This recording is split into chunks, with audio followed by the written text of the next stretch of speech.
Columbus and his companions treated the natives in the New World so cruelly that one Spanish writer said that he shuddered while writing about this oppression.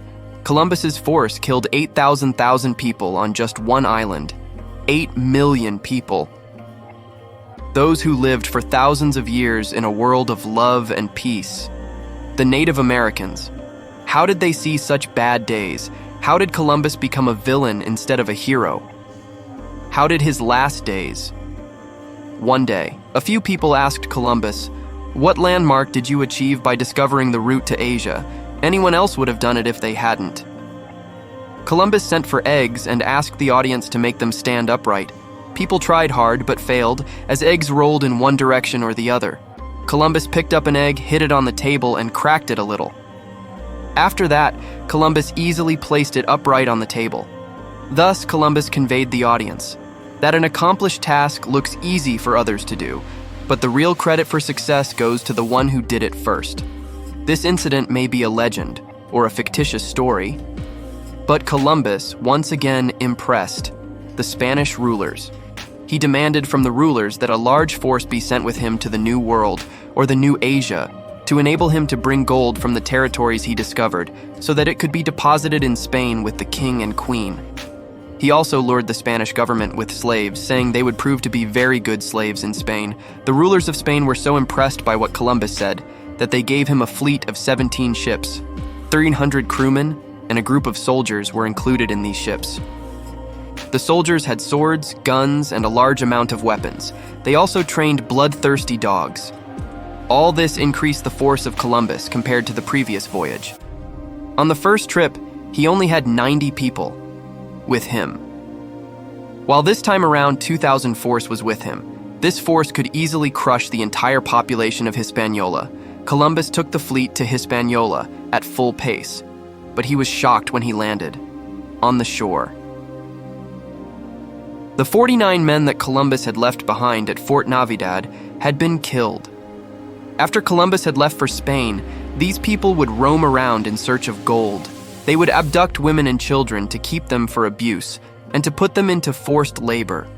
As a result, the locals ultimately lost patience, so they stormed and killed the Europeans and set the fort on fire. When Columbus saw the fate of his companions, he lost his temper. He ordered his soldiers to search for gold and enslave the locals, so these people spread to Hispaniola and started looting the villages. But by then, it had become known in Hispaniola that the strangers were not good people and had come to enslave them and steal gold. The Native Americans could not fight the Spanish force, so most of them quit their villages. As such, the Spanish found most of the villages and houses empty. Besides not finding the people, the Spanish searched villages for gold, but found no inkling of it. In 1495, Columbus had been in the West Indies for nearly 3 years. He became worried about his back-to-back failures. Gold was not in hand, so he decided to make up for the lack of gold with slaves. So in 1495, he gathered all his forces and raided various villages to enslave the people of Hispaniola. 1,500 men, women, and children were captured in this drive, and they were chained like animals, beaten, and huddled in a cattle shed. Soldiers and dogs were deployed to keep them safe. 100 healthier and stronger slaves were sent to Spain. About 200 of these slaves were Native Americans, died of various diseases during the journey. Those who survived and reached Spain were sold in the markets. But even these Native Americans could not bear the climate of Europe, because they did not grow up here for centuries or thousands of years, so they all died one by one. Columbus thought it useless to enslave the natives and send them to Europe. Therefore, he had to find gold anyway. So he began to put the locals into bonded labor. In Haiti, Columbus ordered all men to be 14 years of age or older to find a certain amount of gold every 3 months. On bringing the gold, they were given a copper token to hang around the neck. A person without this token around his neck had his hands cut off to let them bleed until he died. Then the cruelty increased. Thousands of locals were captured and forced into the mountains to dig each mountain from top to bottom several times. Those who extracted gold while washing the sail would stand bent in the water all the time. It would break their backs. At least 1/3 died of starvation and disease in these mines. Men were sent to work in distant mines, while the Spaniards put their women to farming, and the Europeans forced the native men and women to work so hard that an entire generation of them became barren. First of all, they did not bear children, and if they were born, the mothers could not breastfeed them. The ability to breastfeed the children had ended due to hunger and diseases. Columbus and his fellow Spaniards had come so low in search of gold that they did not give mothers time to look after their children. Thousands of children starved to death. Some mothers drowned their children out of helplessness because they couldn't see them dying so miserably. The husbands died in mines, wives in the fields, and children due to a lack of milk. Thus soon, this magnificent and fertile land became devoid of human beings. On these Spanish invaders' atrocities, a writer who had the opportunity to go there after Columbus writes to have witnessed such barbarities that he trembled from head to foot while jotting them down. With time, the atrocities of the Europeans increased instead of decreasing. The Spaniards became so leisurely that they disliked even walking on foot. So they used Native Americans as animals for their ride. They would ride on the backs of the natives for fast travel, or they would sit on a ride like a swing made of ropes. They would sit in it, and two natives would carry it back and forth. Some other slaves would shade with leaves and fan the Spanish invaders with the wings of waterfowl. The Spaniards' invaders, now their masters, had no value for the blood and honor of the Native Americans. They came as explorers, but now had turned into cruel beasts. It was so cruel that some soldiers stripped the locals of their skins, only to check the sharpness of their knives and swords. Then they would enjoy watching their deaths. It used to be a regular pastime for them. Once two Spanish soldiers from two Native Americans snatched their parrots and beheaded them just for fun. They decapitated two children only for their entertainment for a few minutes. This sad, gruesome game of death was not only on Hispaniola, but also in other islands of the West Indies. There, too, people were dying of massacres, hunger, and diseases. In Cuba alone, 7,000 children died in 3 months. The Native Americans were seeing this treatment and were fed up with the ignominy, the massacres, and the bonded labor. They also tried to fight the Europeans, but were defeated. They left their areas and started taking shelter in the mountains and forests. Spanish soldiers would chase them through the jungles with their dogs and shoot or capture them to release the ferocious dogs on them. The dogs would scratch their flesh to pieces and kill them. When the locals could not resist this oppression and torture, they decided to use a fruit as a last resort. The name of this fruit in the local language was cassava. This fruit saved millions of Native Americans from Europeans. How did it happen? Native Americans also ate this fruit and distilled poison from some of its varieties. So the Native Americans began to extract poison from this fruit. They usually use this poison on their arrows to hunt animals, but this time they decided to use this poison on themselves. The Arawak people began to commit mass suicides with cassava poison. They used to poison even their babies, so that came from Columbus, and his associates could not perpetrate cruelty on them. But obviously not all people could commit suicide. So many people escaped to other islands and saved their lives. Among them was Hatue, the leader of Hispaniola. He rescued some of his tribesmen and brought them to Cuba. He also had some gold. Arriving at the safe place, Hatue put the gold before them. He said it because we are being killed. He threw this gold into the river to save his people from the greed of the Spaniards. He thought it was goodbye and good riddance. But even this effort did not work. When the Spanish invaders came to Cuba, they found the Hatue tribe. The invaders killed more than half of them, of this tribe. The rest were enslaved for taking bonded labor, while they did not shoot or enslave their leader, Hatue. Rather, in front of everyone, they tied him to a pile of dry wood and set it on fire. But before he died, Hatue uttered some words that would embarrass European clergy for centuries. It goes that when Hatue was being tied to a wooden stake, a priest asked him to feel Christ close to your heart to earn heaven for your soul instead of hell. Hatue replied, "If heaven is where Christians like you go, I'd rather go to hell." Thus, countless people were killed by the gold-lusty people. If anyone was responsible for all this carnage and destruction, it was the leader of this lustful team, Christopher Columbus.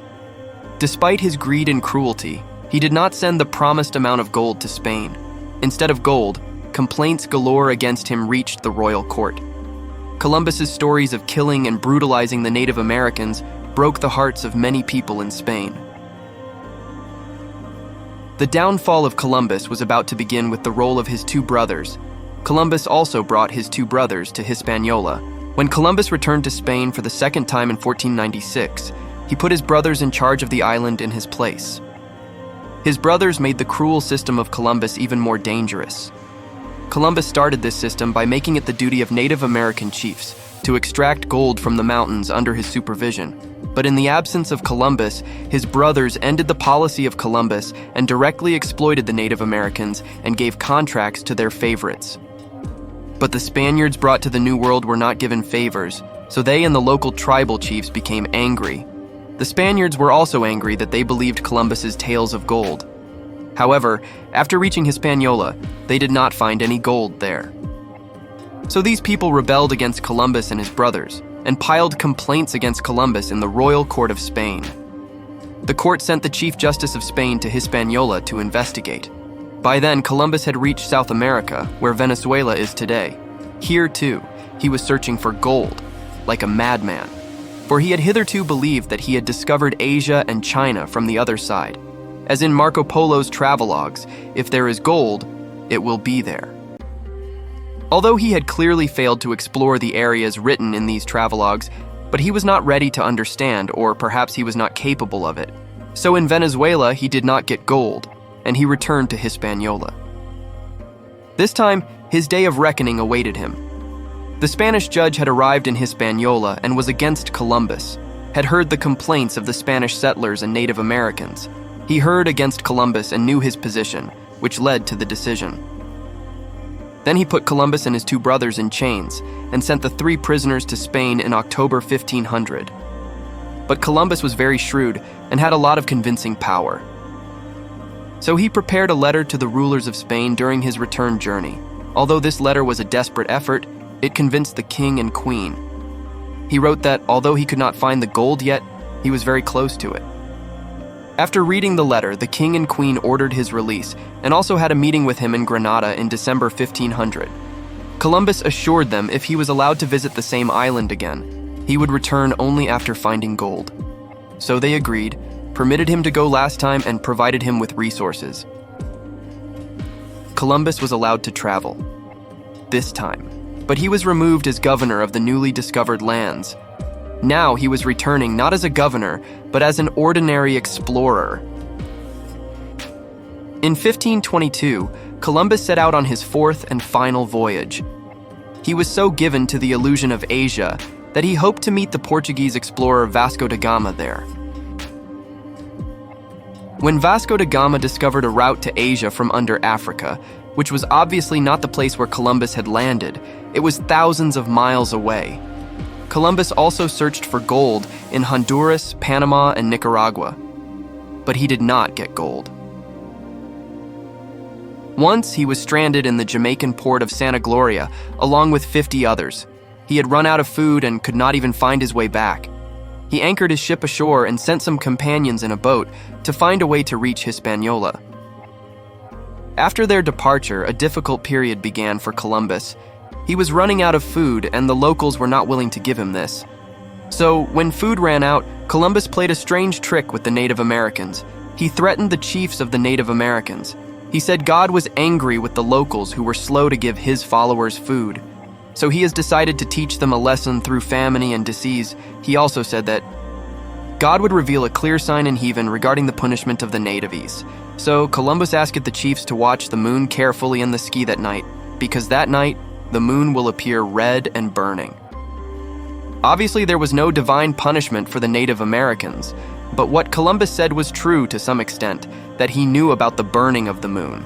That is a European calendar displaying the conditions of the sun and moon. He knew that after 3 days, the moon would have a total eclipse on February 29th, 1504. So Columbus believed in this table or calendar, confidently issued a heavenly threat to the Native Americans. Then, this prediction was also fulfilled. On the night of February 29th, the moon was actually eclipsed.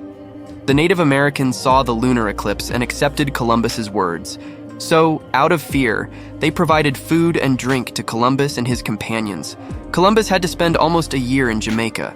Meanwhile, his companions in the boat had also managed to reach Hispaniola, so help came and Columbus saved his life and returned to Hispaniola. But his last trip was also a failure, albeit the most disappointing one. So a dejected old and sick Columbus with a wish to reach Japan and China came back to Spain and remained there until his death in 1506. Columbus, who caused the deaths of millions of innocent Native Americans, had a relaxed and comfortable life until the end. As per the promise with the Queen, he got 1/10 of gold from the New World. Till his death, he was illusioned to have found a new route to Asia. Columbus died illusioned by Asia in despair at not finding gold, but others were not so deceived. In 1511, an Italian explorer, Amerigo Vespucci, explored the same New World. He traveled from the north to the lower south, where Brazil and the Amazon are today. He was more intelligent than Columbus. He soon learned it was not a route to Asia or a small island, but a new world. After this Amerigo, this new world was named America. Columbus opened the door to the destruction of the Native Americans, didn't shut down with his death. Within 21 years of Columbus's arrival, Hispaniola had become fully empty. The 8 million people on this island whom Columbus thought were Indian should perish from the carnage of Spanish invaders, diseases, and dismay. According to David Steiner, author of The American Holocaust, the destruction on Hispaniola was 50 times more than atomic bomb hit Hiroshima. The carnage that took place on the rest of the islands was part of it. This is the island of Hispaniola, where millions of innocents are buried who were killed by Columbus and the Spanish invaders. Instead of these people, black Africans were settled here, as they did not die of European-brought diseases like the Arawak people. Rather, they were immune to European diseases or were able to resist them. So the descendants of the joint slaves and white settlers are living here today. The black settlement in place of natives began a new era of slavery in America. The Arawak people, who were subjected to death and destruction by Columbus, did not completely eliminate. Those who survived the West Indies islands moved to South America. They today live in Venezuela, Guyana, and the surrounding areas of Suriname. Once, the name Columbus was a symbol of terror for these people. But for new generations today, his name is a symbol of hatred. Columbus's campaign to build a large Christian empire continued after his death. The Spanish Empire completely conquered most of the West Indies, and it now eyes South America, where the Aztec Empire was based. This was a Native American state that actually had gold and countless other valuable treasures. But the people of this empire were not weak like the West Indian Arawak people. They were the most powerful of the New World and had a powerful empire. These people gave full resistance to the Spaniards. How did they fight? And what was the result? What was the god of the Aztecs that they were too late to recognize? Who became the last hurdle for Spain in America? You will see this in the next episode of The History of America. Subscribe our channel, like the video, and press the notification bell to get new video updates.